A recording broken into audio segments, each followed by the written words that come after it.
종들은 자기 상전들에게 범사에 순종하여 기쁘게 하고 거슬려 말하지 말며 훔치지 말고 오히려 모든 참된 신실성을 나타내게 하라. 이는 범사에 우리 구주 하나님의 교훈을 빛나게 하려 함이라.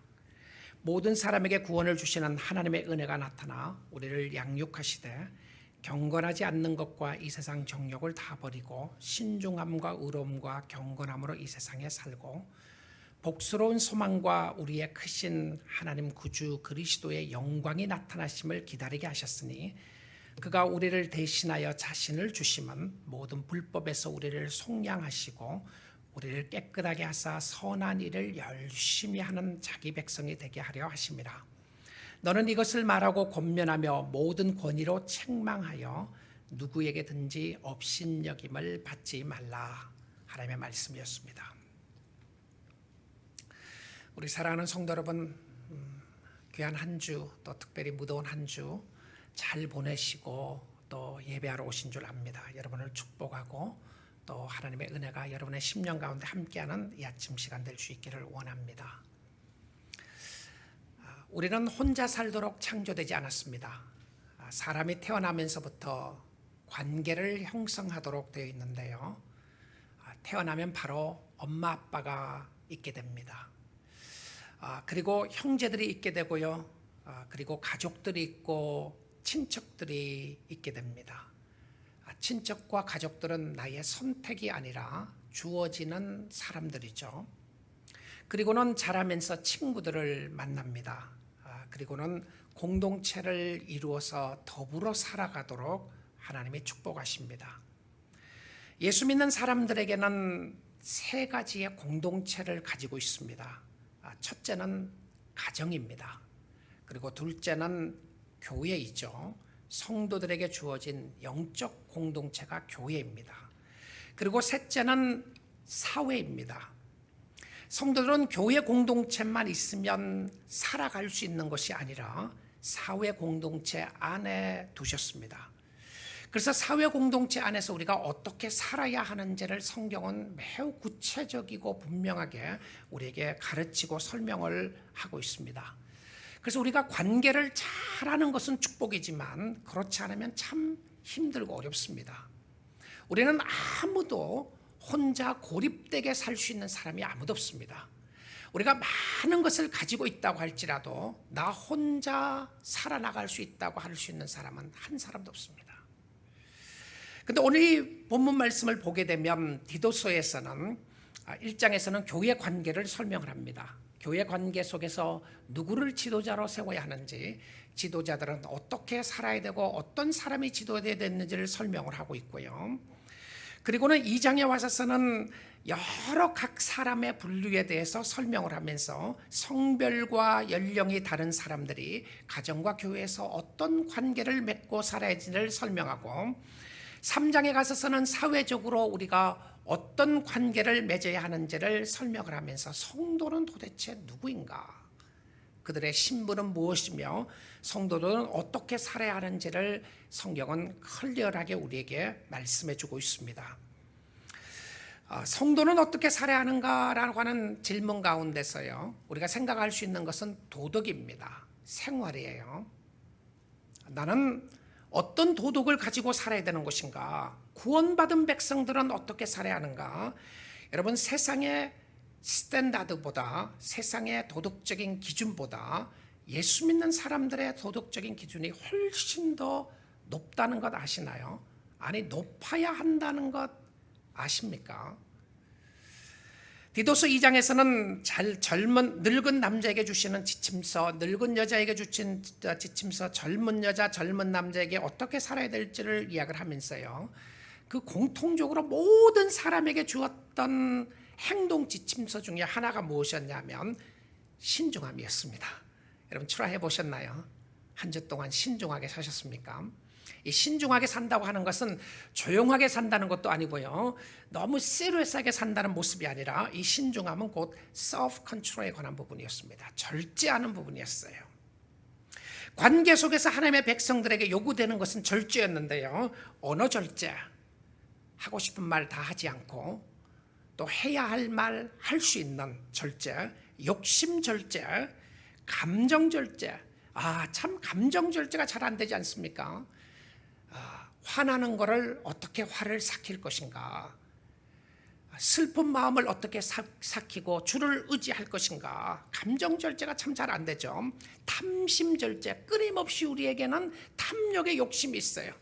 다른 사람이 더 가지고 있는 것 보면 우리는 부럽고요. 그리고 그걸 더 가지고 싶은 욕망과 절제들이 있습니다. 금욕의 절제, 물질의 절제, 시간의 절제. 여러분, 성도는 어떤 사람인가요? 해야 할 것 하고 하지 말아야 될 걸 하지 않는, 또 해야 할 것을 해야 할 때는 담대함이 있고요, 하지 말아야 될 것은 하지 않을 때 담대함이 있는 모습이었습니다. 이 결단이 필요한 사람들이었는데요, 그들은 결과적으로 하나님의 말씀을 따라가는 사람들이었는데, 자, 이렇게 쭉 여러 분류의 사람들을 설명하다 남자, 여자, 젊은 남자, 젊은 여자 이렇게 분류로 나눴어요. 그러다가 이 디도서에서 바울은 누구에게 대해서 이야기를 하냐면 종들에 대해서 이야기를 합니다. 종들은 어떻게 살아야 되는가? 여러분, 성경을 이렇게 보시면 안 돼요. 나는 종이 아니고 이 시대에는 종이 없으니까 이거는 상관없는 말씀이다. 그래서 자꾸 성경을 안 믿으려고 하는 사람들이 나타나죠. 실질적으로 신학적으로도요. 이거 2000년 전에 있었던 말씀하고 오늘날 우리하고 무슨 상관이 있는가? 지금 종이 없는 사회 속에서 어떻게 종에 대한 이야기를 어떻게 받아들여야 될 것인가? 근데요, 성경의 원리는 일점 희лек도 변함이 없이 영원부터 영원까지 하나님의 말씀인 줄 믿습니다. 우리는 그거 믿고 있어요. 성경의 원리를 따라가는 것이죠. 그래서 이 종들에게 주신 원리를 바라보면서 우리가 어떻게 살아야 되는지를 한번 확인해 볼 수 있는 좋은 부분입니다. 디도서 2장 9절이에요. 자, 여러분 성경 가지고 계시면 여러분 성경 펴서 보시고요. 성경을 오늘 안 가지고 오셨으면 앞에 스크린 보시면 좋겠습니다. 그런데 교회 오실 때 성경 가지고 오시면 참 좋겠습니다. 가지고 오셔서 여러분의 성경을 가지고 펴시고 줄도 치시고 또 하이라이트도 하시면서 보시면 좋겠는데요. 2장 9절입니다. 종들은 자기 상전들에게 범사에 순종하여 기쁘게 하고 거스려 말하지 말며. 자, 이 당시에 종들은 누구냐면 소유권이 없는 사람들을 이야기합니다. 노예들을 이야기를 했어요. 노예들에게 뭐라고 그러냐면 너희들은 주인에게 범사에 순종하여 모든 일에 순종하여 기쁘게 하고 거스려 말하지 말라. 자, 지금 언어 생활을 이야기하죠. 언어가 어떻게 사용해야 될 것인가를 이야기를 합니다. 자, 그 다음에 10절을 보겠습니다. 연결해서요. 훔치지 말고 오히려 모든 참된 신실성을 나타내게 하라. 이는 범사에 우리 구주 하나님의 교훈을 빛나게 하려 함이라. 자, 이 당시에 여러분 앞을 보시고요. 노예들은 그 2000년 전의 노예들은 인권이라는 것이 없는 때였습니다. 인권이 어디 있어요? 근데 이 예수 믿는 사람들이 이 유대인들이 많이 흩어졌어요. 여러 나라로 흩어졌는데 그들을 디아스포라라고 그럽니다. 흩어져서 이들이 흩어졌던 사람들이 주로 가난과 연결돼서 흩어진 사람들이 많았어요. 여러분, 한국에서 70년대 이민 오신 분들은 참 어렵고 힘드는 사람들이 많이 이민 왔어요. 저도 70년대 후반에 부모님과 함께 이민을 오게 됐었는데요. 근데 그 당시에 우리 가정도 이민 올 때에 참 힘들고 어렵게 살았어요. 그러면 저는 이제 학교 다니면서 일하는 건 당연했고요. 일하면서 제가 앞길을 제가 알아서 살아야 됐었습니다. 대학 가는데 뭐 학원이 어디 있습니까? 누가 가이드를 해주나요? 내가 알아서 대학 가야 됐고요. 내가 알아서 다 해야 될 상황이고 저희 부모님들은 두 짝 뛰어가면서 일하는 그런 세대였어요. 그런데 열심히 일하는 그런 세대들이었는데요. 이 디아스포라 흩어졌던 유대 디아스포라들은 돈을 많이 가지고 비즈니스하기 위해서 흩어졌던 것이 아니고요. 실질적으로 생계를 유지하기 위해서 흩어졌는 사람들이 많았는데 이 흩어졌던 사람들이 어디에 갔느냐면 많은 경우에 노예로 팔려갔어요. 노예로 팔려갔던 상황 속에서는 이 노예들은 물건과 같이 취급을 받았던 그런 때였습니다. 여러분 가끔 한국 드라마를 보시면 그런 모습들을 보게 되는데요. 1800년도나 1900년도 초까지만 보더라도 주인 밑에 일하는 종들의 모습을 봅니다. 양반집 밑에 있는 쌍놈들이라고 하는 표현이 있잖아요. 정말 듣기만 해도 거북하고 말이 참 마음에 거슬리는 표현이긴 하지만 여러분, 우리가 그런 모습들을 보게 됩니다. 이 꼬마 아이가요, 양반집 아들이에요. 이 주인의 아들인데 이 꼬마 아이가 20살, 30살이 많은 아저씨에게, 할아버지에게 반말합니다. 반말하는 것뿐만이 아니고, 야, 너 왜 이거 안 하느냐. 이게 있을 수 없는 모습인데 그런 모습들이 일어나고 있는 것이죠. 근데 이 아이가 종을 발로 차도 종이 가만히 있습니다. 짓밟아도 가만히 있어요. 그러면 이 종은 힘이 없어서가 아닙니다. 육체적인 힘이 없어서가 아니고 신분의 힘이 없는 거죠. 신분의 힘이 없어요. 이 상당히 마음에 거슬리는 모습들을 우리가 우리 세대는 아니지만 우리 윗세대들, 여러분 중에서도 그런 분이 계실지 모르지만 이런 분들에게 있었던, 이게 상전으로 잘 태어나면 좋은 거지만 종으로 태어났을 때의 신분의 변화를 할 수 없는, 그래서 추노들이 있잖아요. 종이었는데 도망가는 모습들을 보게 되고요, 훔치는 모습도 보게 되고, 그게 빌레몬스에 관한 부분인데요. 근데 이런 모습들이 있었단 말입니다. 요즘 세상으로 이야기를 하면 갑질한다고 하는 표현이 이 표현이 아니었나 생각을 해보게 되는 것이죠. 있는 사람들이 함부로 대하는 모습들입니다. 자, 그런데 사도 바울이 이야기했던 그 2000년 전의 당시의 주인은 주로 로마 사람들이었습니다. Mean and cruel Roman soldiers, 로마 사람들이었는데요. 진짜 그 군대에 있었던 사람들이 많았고요, 이 악한 주인이 많았단 말입니다. 근데 이 악한 주인이 대부분 다 예수 안 믿는 사람들이었어요. 물론 주인들 중에서도 주께로 돌아오는 역사가 우리가 로마서 16장 마지막 장에 보게 되면 실질적으로 이 주인들 중에서 예수를 믿는 사람들이 나타나기 시작하는데요. 그런데 이 말씀 가운데 여자와 남자, 노인과 젊은 사람들, 어른과 아이들을 비교하는 네 분류의 사람을 이야기했다가 그 다음에 한 분류 사람을 더 이야기하는 사람이 누구냐면 종들입니다. 여러분, 상전들에 대한 이야기가 한 군데 딱 나와요. 함부로 하지 말려고 하는 부분을 이야기를 하는데요. 근데 주로 종들에게 이야기했던 이유가, 그러면 이 편지를 받는 그 당시에, 이 바울의 편지를 받는 그 당시에 이 리시피언들이, 받는 사람들이 대부분 종들이 많았다는 겁니다. 자, 근데 그 종들에게 뭐라고 그러냐면 이렇게 이야기를 하는 거예요. 범사에 순종하고 기쁘게 하고 거슬려 말하지 말고 훔치지 말고 참된 진실성을 나타내게 하라. 여러분, 이게 어떤 의미로 생각하면 참 말이 안 되는 표현입니다. 그 이유는 하나님의 교훈을 빛나게 하게 하기 위함이다, 이렇게 이야기했어요. 여러분, 교회 공동체만이 아니라 사회 공동체 안에서 더욱더 그러는데, 여러분, 직장의 상사들 한번 생각해 보십시오. 여러분 밑에 또 혹은 여러분이 소그룹 여러분이 비즈니스를 하신다고 생각을 하면 밑에 있는 사람들이 있을 수 있겠지만, 많은 경우에 직장에 가서 일하는 사람들 한번 생각해 보게 되면, 여러분 버스에 대해서 욕하는 경우들이 얼마나 많이 있어요. 저 버스가 저게 함부로 표현하고 욕하는 부분들이 많이 있을 수 있는 것이죠. 자, 그런데 이 버스가 실질적으로 안 믿는 사람들이 많았단 말입니다. 근데 이 안 믿는 사람들이 많았던 상황 속에서 예수 믿는 사람들은 너희들이 예수를 믿게 되거든, 너희들이 힘을 모아라. 힘을 모아서 이 미넨크로라고 인권을 파괴시키는 상사들에게 대항해서 싸워라. 그렇게 안 가르쳤어요. 저는 이번에 이 말씀을 묵상하면서 우리 뉴라이프 교회 교인들이, 한국 교회가, 이민 교회가 사회에 대한 성도의 의무 가운데 이 부분만을 잘 적용을 했더라면, 아니 적용하고 산다면 이 나라가 변할 것이 아닌가 생각을 하게 돼요. 여러분, 한국에 예수 믿는 사람들 많습니다. 교회 다닌다고 하는 사람들이 많은데요, 아니 이민교회도 그렇습니다. 예수 믿는 사람들의 이미지가, 직장에서 이미지가 어떤가? 여러분의 직장에서 예수 믿는 사람 이미지가 어떤지 한번 보십시오. 전 주인 이야기하는 거 아니고요, 예수 안 믿는 주인 이야기하는 것이 아니고, 여러분이 이야기하는 그 주인 나쁜 사람일 수도 있는데 대부분 그런 사람이 있을 수 있어요. 근데 그런 상황 속에서 어떻게 해야 되는 것인가? 이 성경은 정말 옛날 이야기고 나와 상관없는 이야기인가?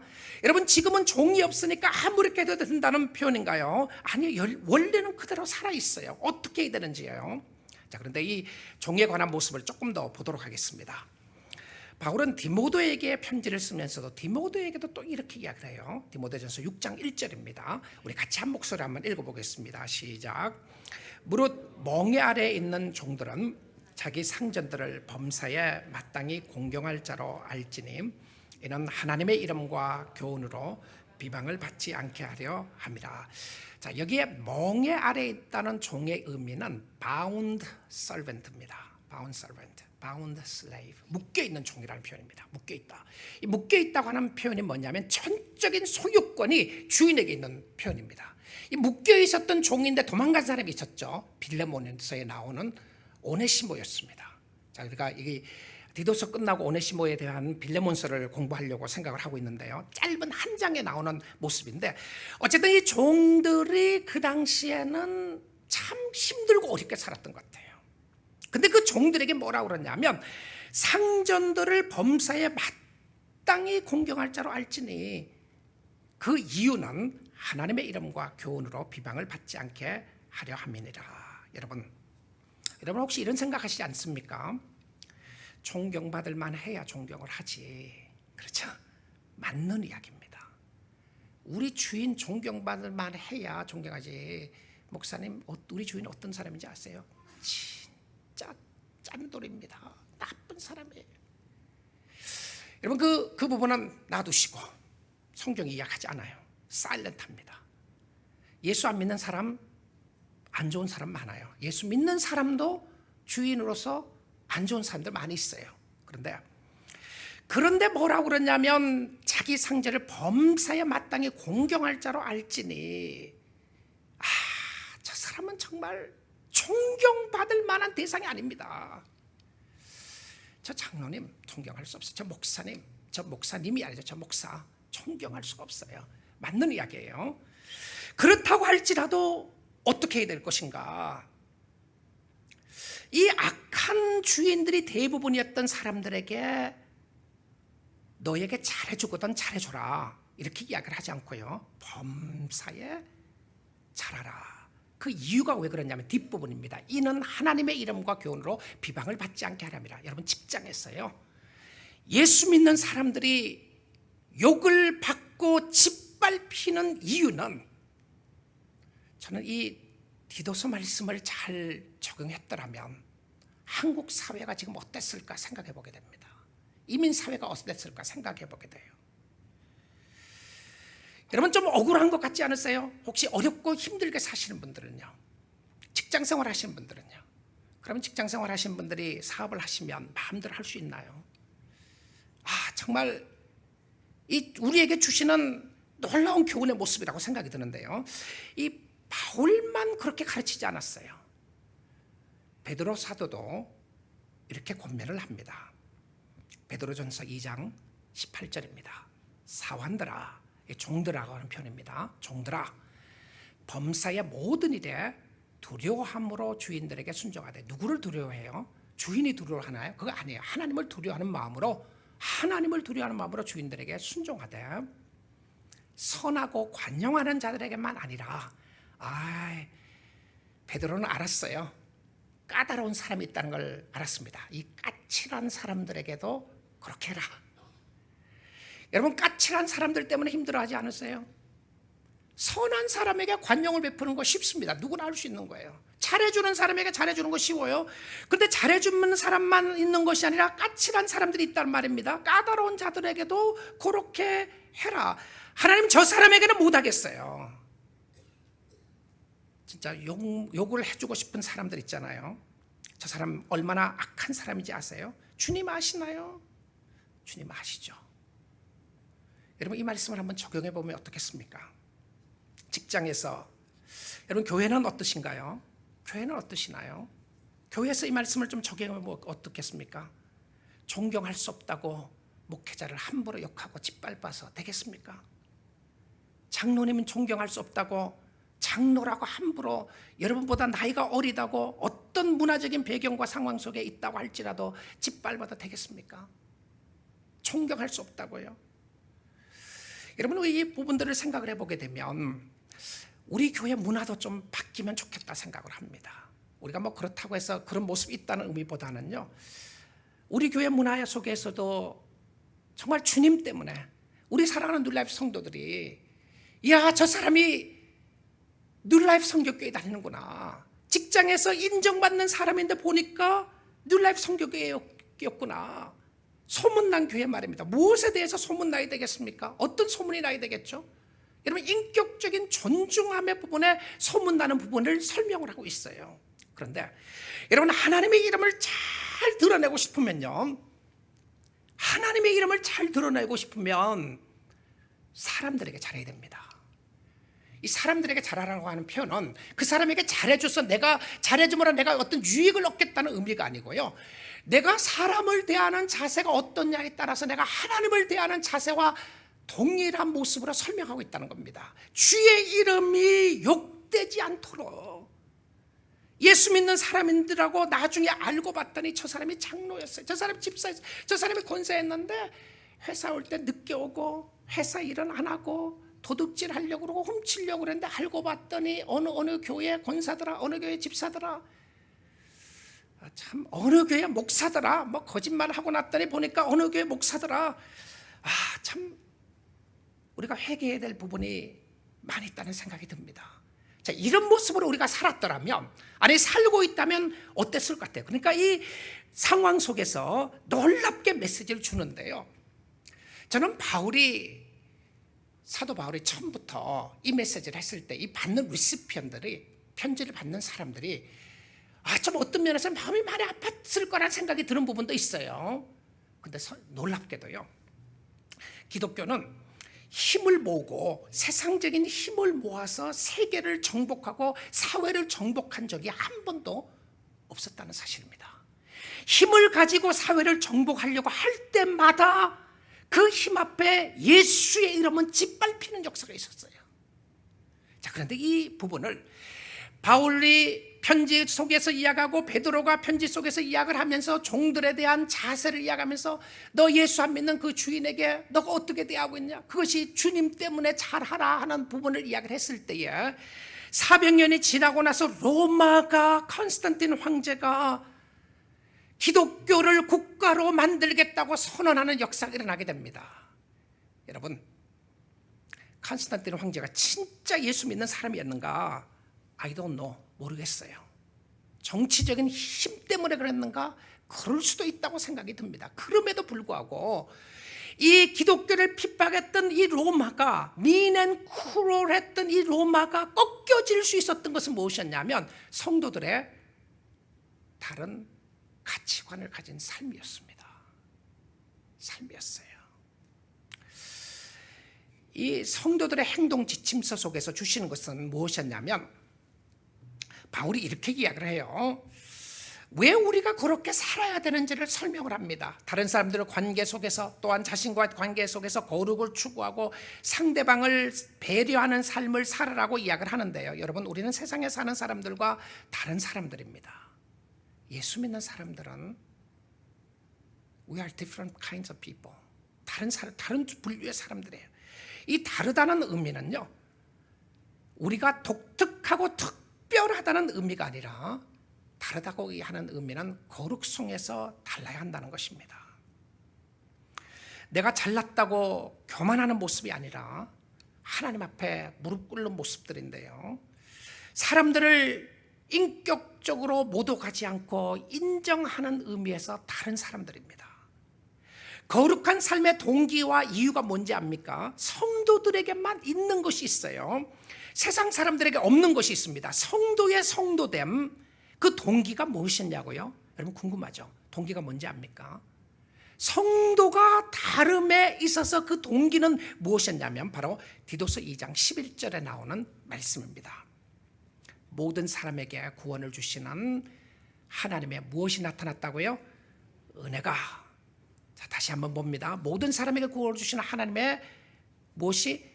은혜가 나타났는데요, 여기 그 한국말 번역을 하면서 한 단어를 빠뜨리고 번역을 안 했어요. 특별히 우리 개역개정 성경에서는 없는데요. 그 없는 한 단어가 무엇이었냐면 헬라어에 나오는 God이라고 하는 단어입니다. God. 이 God이라고 하는 단어의 의미는 영어로 하면 for이라고 하는 단어인데요. 내게 그것을 하는 것이 아니고 그 이유는 이는. 자, 근데 여러분 성경을 읽으시다가 이는이라고 하는 단어가 나오면 그것은 위에 있는 의미를 설명하는 이야기입니다. 그 이유는 그런 의미인데요. 그 이유라고 하는 단어를 뺐어요. 이렇게 살아야 되는 이유는 종들이 상전들에게조차도 그들에게 잘해주고 관계를 잘해야 되는 이유는 그 이유는. 근데 저는 바울이 노예 제도를 인정했다고 생각하지 않습니다. 성경은 노예 제도를 인정했다고 생각하지 않아요. 그럼에도 불구하고 있는 위치 속에서 그리스도인으로 산다는 것이 무엇인지를 보여주는 메시지였습니다. 여러분 세상에 대해서 분노하시나요? 앵거가 가득 차셨나요? 여러분 어느 누구에 대해서, 여러분 직장생활 하시면서 어느 누구에 대해서 분노가 가득 차 있으시나요? 교회 안에서 어느 누구에 대해서 분노가 가득 차 있으시나요? 여러분 오늘 주신 말씀 가운데요, 우리가 관계 속에서 잘해야 되는 이유는, 그 이유는 모든 사람에게 구원을 주시는 하나님의 은혜가 나타났다라고 되어 있습니다. 은혜가 나타났어요. 우리를 거룩하게 살게 하는 것은 하나님의 은혜인데요, 은혜입니다. 여러분 은혜라고 이야기하면 이런 생각 들지 않아요? 값없이 주는 선물이죠. 은혜를 언제 받았다고 생각합니까? 구원받았을 때예요. 그렇죠? 은혜는 구원과 연결이 있다고 자꾸 생각만 해요. 나요 구원과요. 그렇죠. 은혜는 구원과 연결이 있는 것이 사실입니다. 그런데 오늘 이 말씀을 보게 되면 은혜는 내가 노력해서 이루어진 것이 아니고요, 내가 일해서 얻어지는 것이 아니라 하나님이 그냥 선물로 주셨어요. 값없이 주시는 선물인데 디도스의 하우 주석에서 이렇게 말합니다. 은혜는 거룩한 생활을 위한 영적 동기를 부여해주고 동시에 우리를 이끌어 바른 실천으로 옮겨준다. 잘 들어보십시오. 은혜는 우리에게 구원만을 주는 것이 아니고 은혜는 우리를 성화하게, 그리스도를 닮아가게 한다는 겁니다. 자, 이게 조금 무슨 의미인가 생각할 수 있을 텐데요, 좀 설명이 될 겁니다. 자, 은혜야말로 성도의 윤리적 삶의 열매를 생산케 하는 힘이라고 할 수 있습니다. 저는 우리 한인교회가, 우리 이민교회가 이 은혜에 대한 부분에 강조점을 좀 놓치지 않았나 하는 생각을 하게 됩니다. 구원에 있어서는 은혜를 많이 강조를 했는데요, 그래서 내가 은혜 받은 백성이 아무렇게나 살아도 하나님이 나를 용서하시고 은혜 주신다고 하는 이 부분이 굉장히 강했던 것 같아요. 나의 삶과는 상관없이 하나님이 선물로 구원을 주셨기 때문에 그 다음부터는 내가 욕심을 내도 괜찮고 내가 사람들을 어떻게 대해도 상관없는 모습으로 살아나가는 모습들이 강력하게 있었지 않았나 생각을 합니다. 그런데 진짜 은혜가 나타나면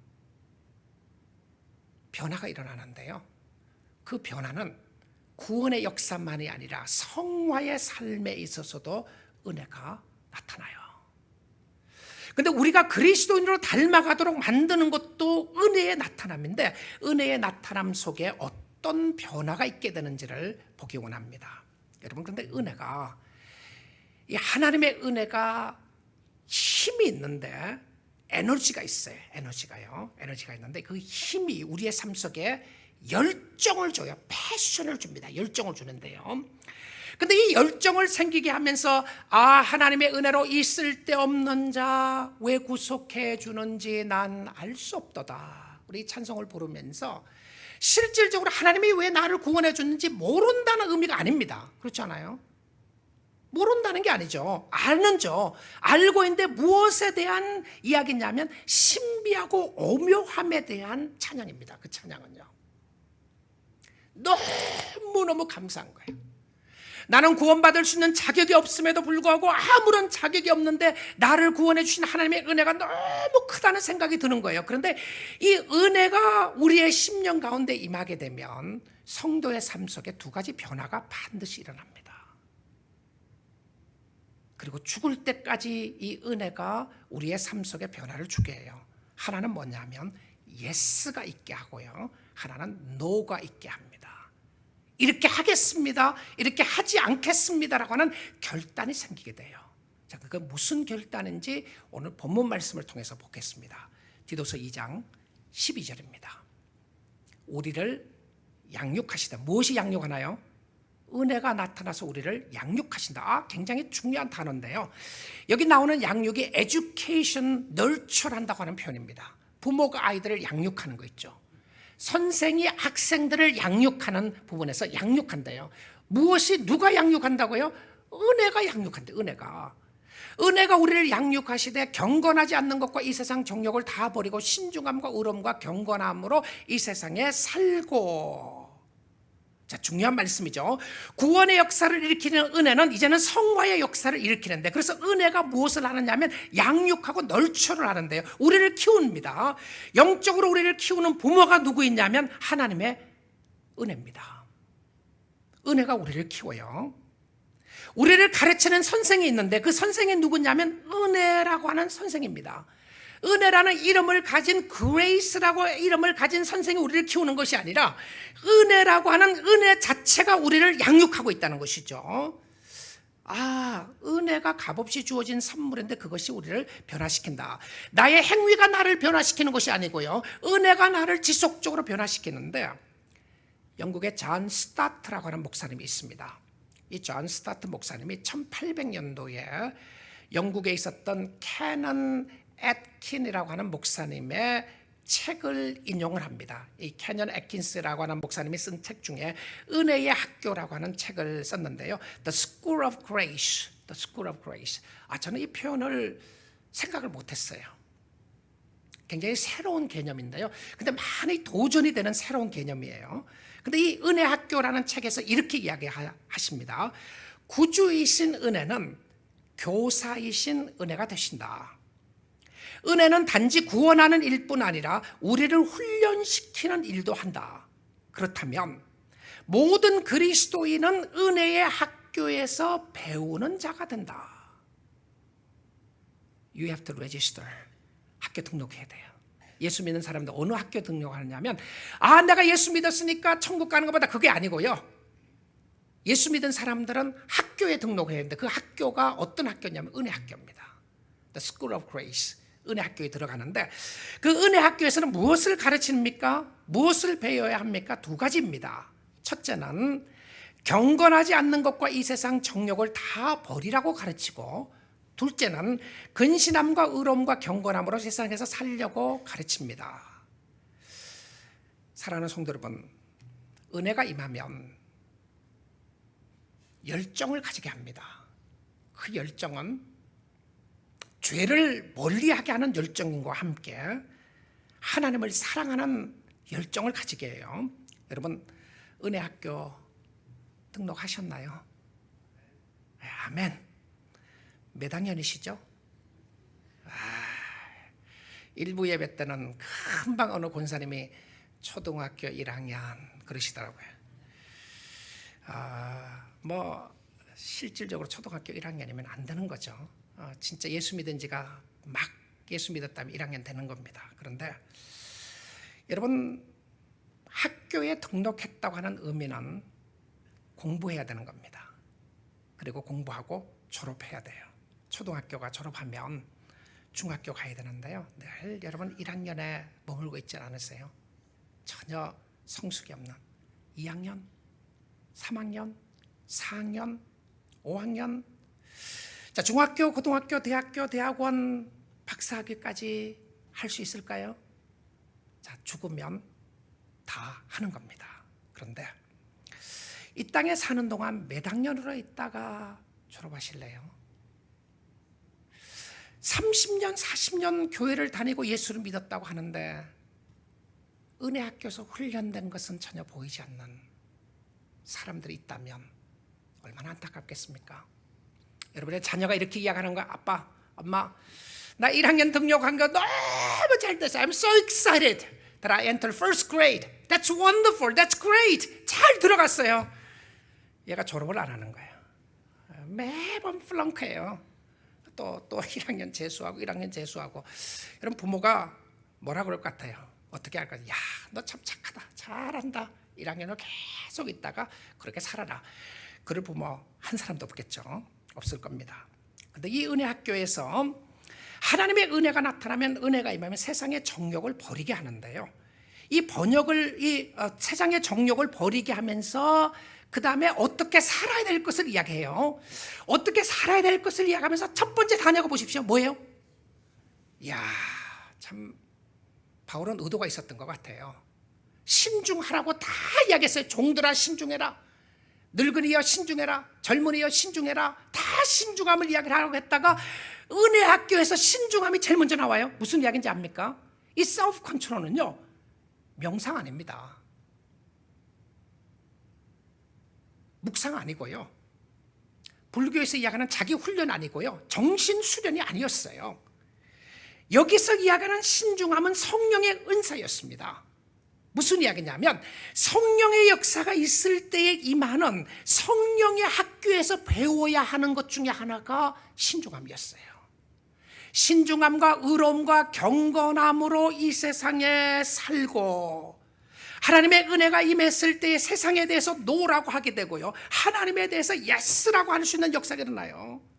그리스도인의 성화는 세상적인 도덕과는 전혀 다른 것이었습니다. 이것은 절대 명상을 통해서 얻어지는 것도 아니고요, 하나님의 은혜로 얻어지는 것인데, 은혜로 훈련되는 것이기에 나에게 자랑할 것이 아무것도 없는 겁니다.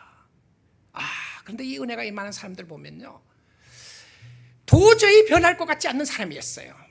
근데 변해요. 가진 건 내놓기 시작하고요, 사람 섬기기 시작하고요, 많이 배운 사람인데 겸손해지기 시작하는데, 그 모습을 보게 되면 은혜가 아니고서는 변하지 않는 모습이에요. 세상에서 그렇게 살리고 아무것도 없는 거예요. 여러분, 성도는 누군가요?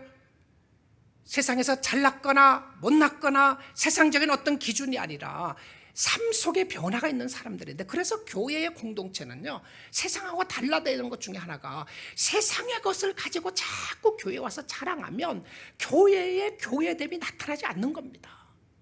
교회의 교회됨은, 성도의 성도됨은 무엇이었냐면 사람들을 어떻게 대하느냐에 달려 있어요.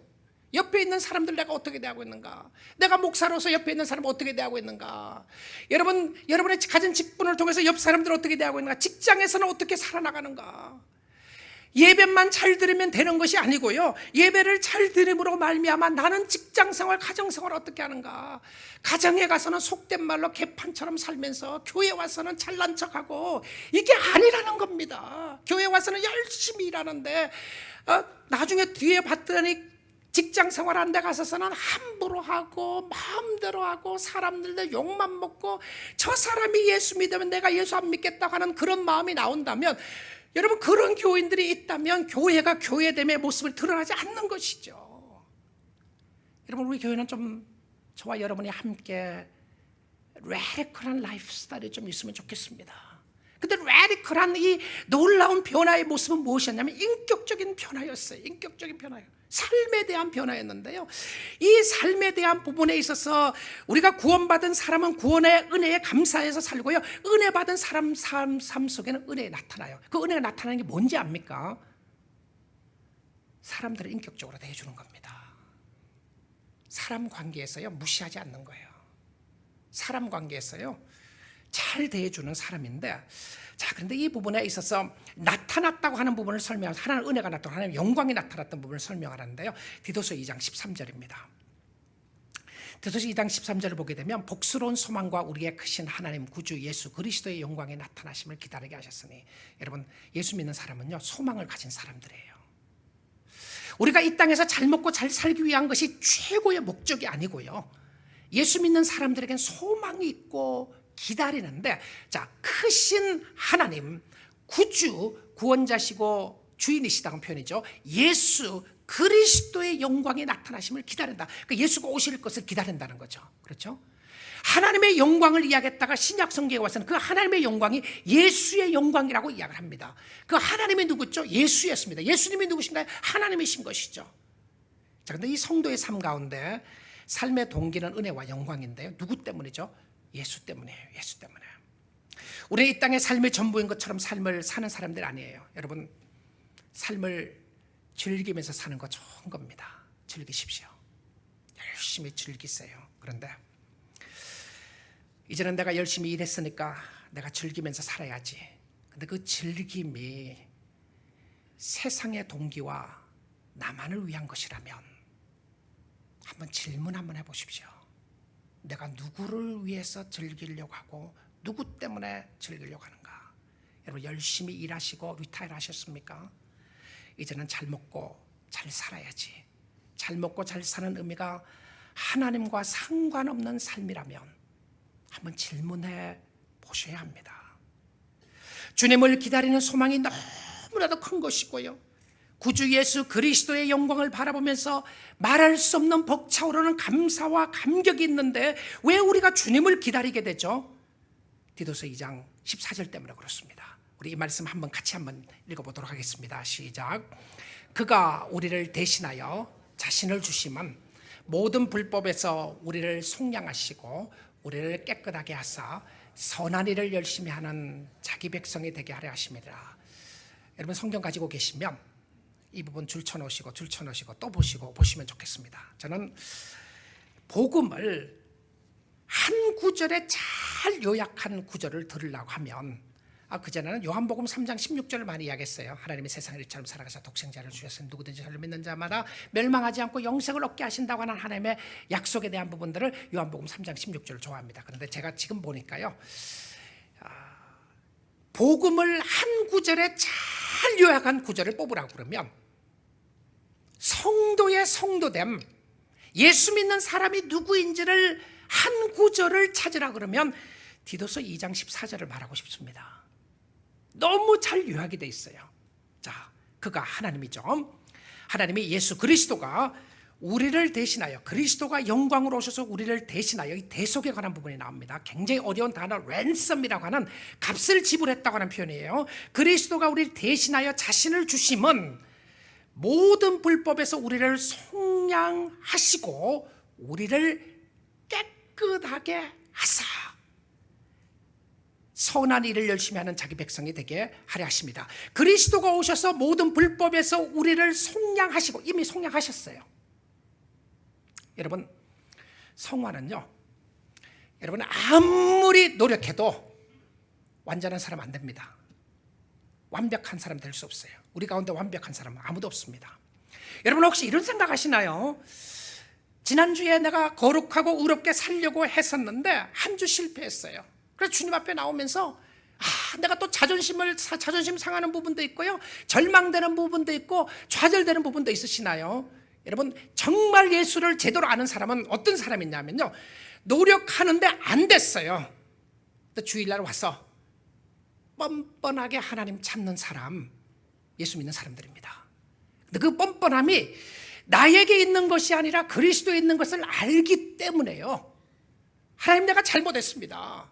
내가 저 사람 안 미워하려고 그러는데 진짜 또 미워하게 됐나요? 잘못했습니다. 자, 왜 이것이 중요하냐면요, 이미 우리를 깨끗하게 했어요. 믿습니까? 예수 믿는 사람들은요, 성화를 이룸으로 인해서 구원에 도달하는 거 아닙니다. 이미 구원에 도달했어요. 예수를 믿음으로 말미암아 의롭게 되었어요. 예수를 믿음으로 말미암아 의롭게 된 사람들은 의롭게 사는 삶이 어떻게 해요? 나타나는 거예요. 나타나는 거죠. 성도는 죄를 짓지 않는 사람들이 아니라 죄를 지을 때 하나님과 사람들에게 용서를 구하는 사람들입니다. 왜 그렇죠? 나를 용서하신 하나님의 은혜가 너무 크기 때문에 그래요. 왜 은혜가 오늘 또 나를 변화시키느냐 하면, 저는 실패하고 좌절합니다. 낙심해요. 믿음으로 살아야지 그러는데요, 어떨 땐 제 에너지가 진짜 drained out, 쫙 물이 빠지듯이 힘이 빠질 때가 있어요. 하나님, 주님 의지해야 되는데 이게 뭡니까? 어떨 때는 그러다가 염려하지 말아야 되는데 염려가 되고요, 염려하다 보면 산이 올라오기 시작하고, 아니 목사님도 산이 올라오나요? 안 올라와야 되는데 올라오는 거 어떡하겠습니까? 믿음이 없어서 그렇다고 야단을 치시겠어요? 그럴 수도 있겠죠. 아픈 사람 보고 믿음이 없어 그렇다고 여러분 쉽게 말하겠습니까? 염려, 걱정, 근심 속에 사는 사람들, 그리스도인들이 있어요. 너무 아파서 신음하는 사람들이 있단 말입니다. 그럼에도 불구하고 하나님을 신뢰하는 사람들이 있어요. 어떤 사람 아픈 가운데 아프면서 아파서 권사님 얼마나 힘드세요. 이렇게 살아야죠. 근데 그 포기하는 삶이 아니라 그런 가운데서도 주님 의지하고 주님 바라보고 주님 붙잡고 사는 사람들이 있단 말입니다.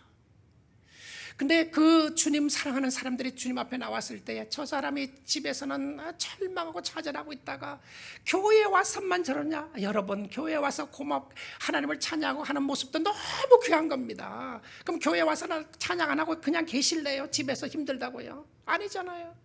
교회 와서 하나님을 찬양하고 하나님의 이름을 높이고 하나님 앞에 바라보고 나아가니까 힘을 주시는 거예요. 그 힘을 가지고 세상 살려가다가 어렵고 힘든 일을 당하고는 하지만 그럼에도 불구하고 성도의 은혜됨, 하나님의 은혜가 뭔지를 깨닫는 사람들이 있어요. 그렇죠, 주님, 나는 행위로 구원받지 않고 행위로 의롭게 되지 않는다는 이 하나님의 은혜의 원리가 얼마나 감사한지 모르겠습니다. 저는 은혜를 깨닫지 못할 때도 있어요. 그러나 그 은혜를 깨달을 때마다 그 크신 은혜와 사랑이 너무 크고 감사합니다. 우리의 은혜를, 하나님의 은혜를 다시 한번 새롭게 해주시고 우리를 깨끗하게 씻어주시고 깨끗하게 살아서 깨끗해진 사람이 아니라 이미 깨끗하게 해주셨기 때문에 사랑하는 성도들이, 여러분은 깨끗한 사람들입니다. 근데 이 깨끗한 사람들이 자꾸 더러운 물에 가서 살기를 좋아하는 거예요. 왜 그렇죠? 그 더러운 물에 들어가 있으면 내가 좀 숨기고 싶은 것이 있고요, 옛날에 거기 더러운 물에 살았던 게 너무 좋아서 새로운 물에 나오지를 원하지 않아요. 그래서 주님이 안타깝게 이야기하는 거예요. 내가 너를 그렇게 살도록 부른 게 아니다. 그렇게 살도록 부른 게 아니지 않느냐. 너에게는 아버지가 있지 않느냐. 너에게는 나를 사랑하는 주님이 계시고 하나님이 계시지 않느냐. 우리는 교만하고 싶을 때가 많이 있습니다. 아니, 교만이 그냥 우리의 심령 속에 파고 들어와서 폭발할 것 같을 때가 있지 않습니까? 그런데 이 모든 불법에서 이미 우리를 구속해 주시는 하나님의 은혜가 나타났는데요, 근데 그 우리를 깨끗하게 하사, 자, 그 다음 보십시오. 선한 일을 열심히 하는 자기 백성이 되려 하심이라. 여러분, 우리는 선한 일을 열심히 하라고 부름받았습니다. 여러분, 하나님의 일에는 리타일이 없죠. 우리 교회에 리타일 하신 분들도 많이 계세요. 여러분, 리타일 하셨다고 신앙생활을 리타일 하시면 안 되는 거죠. 여러분, 오히려 더 잘 섬길 수 있습니다. 그렇지 않아요? 선한 일을 어떻게 하라고요? 열심히 하래요. 열심히. 다른 사람 섬기는 일 열심히 하시래요. 가정 섬기는 것, 여러분 이웃을 돌보는 것, 기도하는 것 할 수 있습니다. 선한 일을 열심히 하래요. 이제는 내가 모아놨던 재산을 가지고 나를 위해서만 살아야지.